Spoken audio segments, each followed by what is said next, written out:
بسم اللہ الرحمن الرحیم۔ پیارے یوٹیوبرز السلام علیکم۔ ایک دفعہ پھر بہترین باتوں کے ساتھ حاضر ہیں۔ امید ہے آپ کو پسند آئیں گی۔ کسی کے جانے سے کوئی خلا نہیں پیدا ہوتا۔ اگر خلا پیدا بھی ہوتا ہے تو 2 گز زمین میں ہوتا ہے اور پھر وہ پر ہو جاتا ہے۔ سہنے والوں کو اگر صبر آ جائے تو کہنے والوں کی اوقات 2 کوڑی کی رہ جاتی ہے۔ لوگ تلوار لیے کھڑے ہوتے ہیں کہ جہاں کوئی نیک بننے کا ارادہ کرے وہی اس کا ماضی اٹھا کر اس کے منہ پر دے مارے اور اس کے حوصلوں کا سر قلم کر دیں۔ جھگڑے اس لیے بھی ختم نہیں ہوتے کیونکہ ہم جھگڑوں کو جھگڑوں سے ختم کرنے کی کوشش کرتے ہیں۔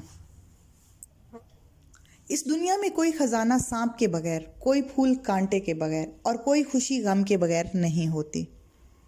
عزت اور موت کا نقصان کبھی پورا نہیں ہوتا، یہ ہمیشہ کے نقصان ہوتے ہیں۔ اگر کسی شخص سے تعلق کاٹ چکے ہو تو اس کے متعلق اپنی زبان بھی کاٹ دو۔ اصل خوش وہی ہے جو اپنا موسم ساتھ لیے پھرتا ہے اور اسے پرواہ نہیں کیا صاف آسمان ہے یا برآلود۔ افسوسناک بات یہ ہے کہ ہم نیکی اس وقت کرتے ہیں جب برائی کے قابل نہیں رہتے۔ کبھی کبھار ہم خاموشی پر قائم رہتے ہیں کیونکہ کچھ چیزوں کا علاج الفاظ سے ناممکن ہوتا ہے۔ وہ دکھ بڑے قیمتی ہوتے ہیں جو رب سے آپ کا تعلق گہرا کر دیتے ہیں۔ انسان سے محبت وہی کر سکتا ہے جس پر خدا مہربان ہو۔ جو تکلیف تم خود برداشت نہیں کر سکتے وہ کسی دوسرے کو بھی نہ دو۔ کچھ باتوں کا جواب صرف خاموشی ہوتی ہے اور خاموشی بہت خوبصورت جواب ہے۔ جو ذرا سی بات پر دوست نہ رہے سمجھ لینا وہ کبھی دوست تھا ہی نہیں۔ جب عقل آتی ہے تو شادی ہو جاتی ہے، محبت کی عمر آتی ہے تو بچے پالنے بڑھ جاتے ہیں، آرام کا وقت آتا ہے تو دنیا سے جانے کا وقت آ جاتا ہے۔ اسلام اتنا خوبصورت مذہب ہے کہ صرف مسکرانے پر بھی آپ کو ثواب ملتا ہے، یہاں تک کہ غصے کی حالت میں خاموش رہنے پر بھی ثواب ملتا ہے۔ جب کوئی شخص خود اپنی تعریف کرے تو اس کا وقار ختم ہو جاتا ہے۔ ہمیشہ خوش رہنے کا مطلب یہ نہیں کہ سب ٹھیک ہے، اس کا مطلب یہ ہے کہ آپ نے فیصلہ کر لیا ہے کہ اپنے رب کے سوا دکھ کسی کو نہیں دکھانے۔ دل آنکھ کے تابع ہے، آنکھ کے بگڑنے کے بعد دل کی حفاظت مشکل ہے اور دل کے بگڑ جانے کے بعد شرمگاہ کی حفاظت مشکل ترین ہے۔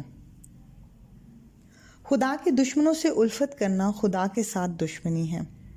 فطرت کا تقاضا ہے، انسان جنت بھی چاہتا ہے اور مرنا بھی نہیں چاہتا۔ چاہے دکان پر گھوڑے کی نال باندھو، کار میں جوتا، گلے میں تعویذ، ہاتھ میں کڑا اور درخت پر دھاگا، لیکن ہوگا وہی جو اللہ کو منظور ہوگا۔ بہترین ہجرت برائی سے نیکی کی طرف پلٹنا ہے۔ 3 خوبیاں انسان کو باکمال بنا دیتی ہیں: ٹھنڈا دماغ، میٹھی زبان، نرم دل۔ جب زندگی ہنسائے تو سمجھ لو کہ اچھے اعمال کا پھل ہے، جب زندگی رلائے تو سمجھ جاؤ کہ اچھے کام کرنے کا وقت ہے۔ دوسروں کی ذمہ داریاں اپنے کندھوں پر اٹھانے والے شخص کی مثال اس ٹرین کی سی ہوتی ہے جس میں سوار مسافر تو اپنی اپنی مطلوبہ منزل پر اتر جاتے ہیں اور وہ ہمیشہ سفر میں رہ کر منزل بھٹکتی رہتی ہے۔ بس یہی سوچ کر زیادہ شکوہ نہ کیا کرو کہ میں نے اپنی جگہ ہر انسان صحیح ہوا کرتا ہے۔ برا وقت گزر جاتا ہے لیکن منافق چہرے واضح ہو جاتے ہیں۔ تقدیر وہ زبردست قوت ہے جو آنکھ والے کو اندھا اور عقل والے کو بے وقوف بنا دیتی ہے، لیکن دعا وہ شاندار کوشش ہے جو اس وقت قوت پر غالب آ جاتی ہے۔ اگر کوئی آپ کی قدر کرتا ہے تو اس کی قدر کرے، کیونکہ دنیا میں تماشائی زیادہ ہیں اور فکر کرنے والے بہت کم۔ بڑا وہاں ہوتا ہے جہاں لوگ چھوٹا بننے پر تیار ہو جائیں۔ جہاں ہر شخص بڑا بننا چاہتا ہو وہاں بڑا کام تو کجا چھوٹے چھوٹے کام بھی نہیں ہو پاتے۔ جو دوسروں کی بری باتیں آپ تک پہنچاتا ہے تو یہ امید مت رکھیں کہ وہ آپ کی اچھی باتیں ان کو پہنچائے گا۔ اپنے بالوں کی سفیدی سے ڈر جاتا ہوں، زندگی اب تیری رفتار سے ڈر لگتا ہے۔ یہ اتنی خوبصورت دعا ہے کہ دل چاہتا ہے بار بار دعا دوں۔ اللہ تعالیٰ آپ کو اتنا عطا فرمائے جتنا وہ رحمان ہے اور آزمائش سے اتنا محفوظ رکھے جتنا وہ مہربان ہے۔